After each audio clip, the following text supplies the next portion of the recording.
hello के भयो अरे औँठी कहाँको औँठी हो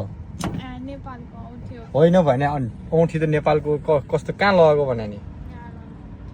ए त्यो अस्ति नेपालमा पनि एउटा सुन मान्छे जस्तै तिमी जस्तै थियो त्यसको जस्तो नक्कल पार्न लादा होइन नि ए अनि होइन रुनु हुँदैन नि त तिमी त अमेरिका आइसकेको मान्छे कति तोलाको हो 2 तोलाको त होइन नि आधा तोलाको सुन अमेरिकामा आएर कसैले खोज्छ हेर्नु साथीहरू यो बहिनीको चाहिँ सुन हराएर आज काम गर्ने बेलामा के औँठी त ट्र्यासमा त कसै जान्छ त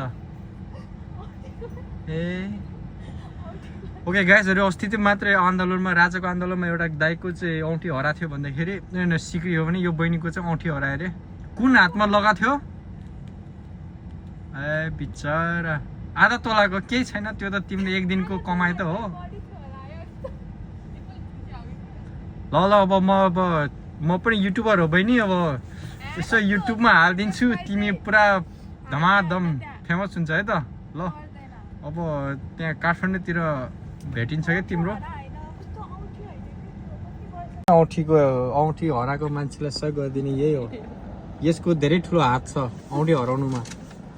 काम गरे होइन दिनभरि कुरा गर्छ अनि नहराएर के हराउँछ त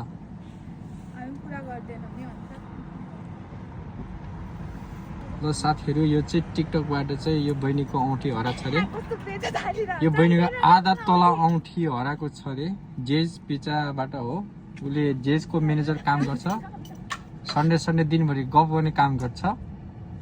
यसको औँठी भेट्यो भने कति तला अरे आधा तला भने होइन